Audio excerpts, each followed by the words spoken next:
Hola, ¿qué tal? ¿Cómo están? Bienvenidos a una nueva clase de pasos para la vida abundante. Estamos hablando del tema salvación, ya esta es nuestra cuarta clase. En la primera clase hablamos acerca de la expiación como una introducción a esta idea del trueque que existía en el Antiguo Testamento, y en el Nuevo Testamento se perfeccionó a través de Jesús como el Cordero de Dios, como el sacrificio necesario, ¿no? Habíamos dicho de que la única manera de conseguir perdón delante del Señor tenía que ver con sangre. Era la única manera, porque la paga por el pecado es muerte. Marcelo nos introdujo en el tema del arrepentimiento relacionado a la salvación, de que uno es salvo por fe y por arrepentirse, o sea, por cambiar de dirección hacia la que uno va en su vida. Pero también este encuentro con Dios nos produce una profunda tristeza que nos conduce al arrepentimiento, que no es la misma tristeza que genera el mundo, nos decía Marcelo, que nos conduce a la muerte. Al revés, cuando uno reconoce de que está lejos de Dios, de que la vida que está llevando no es la que Dios quiere para uno y que uno no es feliz de esa manera, el Espíritu Santo te lleva a un cambio de dirección. Y eso es lo que vimos hasta la clase número 3, que nos enseñó perfectamente Marcelo, como siempre. Hoy vamos a hablar de tres conceptos. En realidad nos metemos en tres aspectos de la salvación. Hoy vamos a hablar uno específicamente. El primer aspecto es la justificación, la regeneración y la santificación. Un aspecto la justificación, otro aspecto la regeneración y otro la santificación. Vamos a desmenuzar este tema de la salvación en estos conceptos que son importantes porque tienen que ver con nuestra doctrina.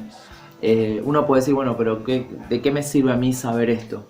Y es importante saber lo que dice la palabra de Dios acerca de la salvación, porque uno la siente en el espíritu y la cree, pero si uno no conoce la palabra de Dios, si uno no conoce la doctrina, que es lo que uno cree, la base de lo que uno cree, después corremos el riesgo en realidad de desviarnos, o de creerle a cualquier charlatán que viene a chamullarse, diría, ¿no?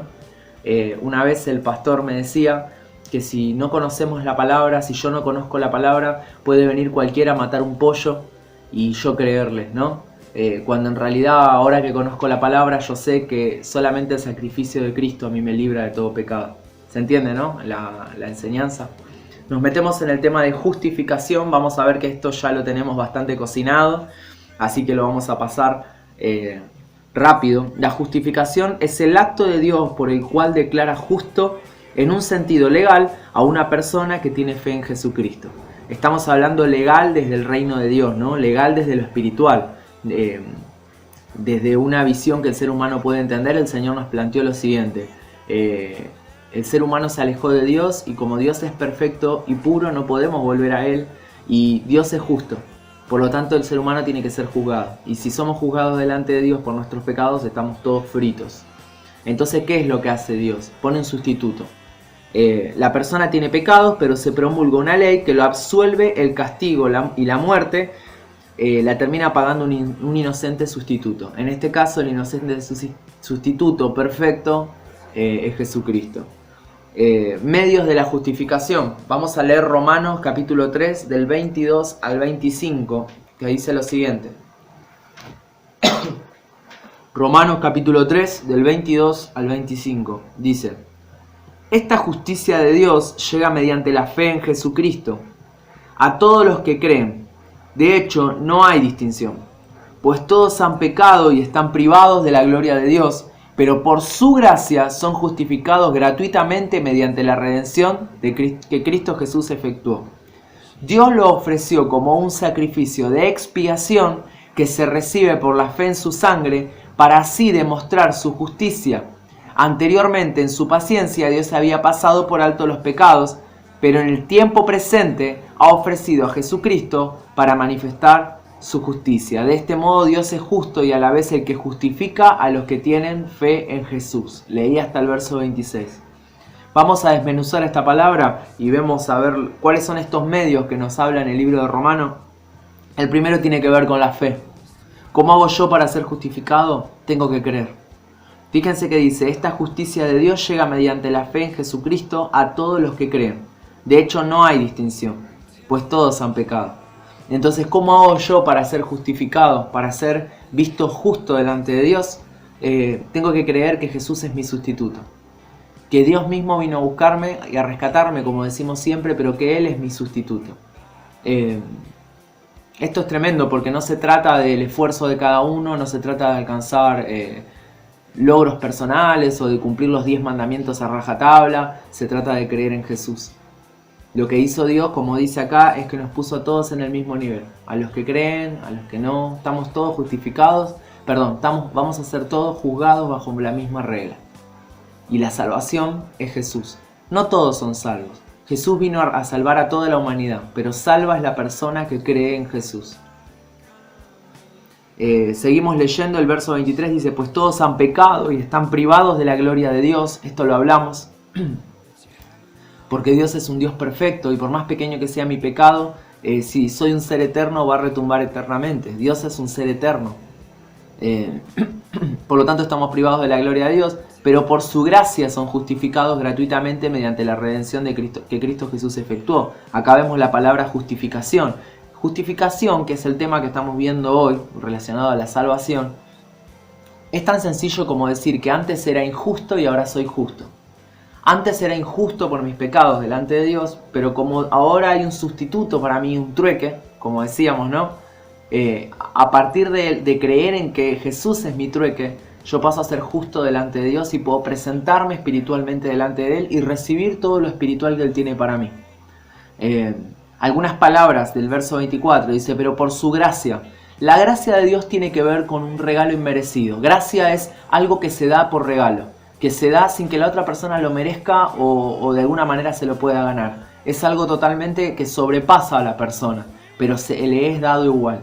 Por ejemplo, la salvación de Jesús. Dice que por regalo de Dios somos justos delante de Dios gratuitamente mediante la redención que Cristo Jesús efectuó. Y esto de la redención lo vamos a ver más adelante. Redimir tiene que ver con comprar, tiene que ver con liberar, comprar para liberar. Se usaba mucho en el caso de los esclavos, donde una persona no compraba un esclavo para usarlo, sino que lo compraba y lo liberaba. Entonces era un redentor esta persona. Redimió al esclavo. Verso 25, Dios lo ofreció como un sacrificio de expiación. Ahí vemos el tema de la expiación, que lo vimos en la primera clase, esta idea del corderito que tenía que morir por mis pecados, pero Jesús ocupa su lugar. Eso era expiación. Dios lo ofreció como un sacrificio de expiación que se recibe por la fe en su sangre, nuevamente es la fe, para así demostrar su justicia. ¿Y cuál es la justicia de Dios? ¿Qué es lo justo? Y acá está el tema legal del que estamos hablando. Lo justo es que en el juicio nosotros merecemos la condena, pero la justicia de Dios es tan perfecta que Él decide pagar la condena por nosotros. Siempre que habla de su justicia, habla de que Él es perfecto y justo y que Él no tolera el pecado, pero también habla de la gracia de la salvación de Jesús. Anteriormente en su paciencia Dios había pasado por alto los pecados, pero en el tiempo presente ha ofrecido a Jesucristo para manifestar su justicia. De este modo Dios es justo y a la vez el que justifica a los que tienen fe en Jesús.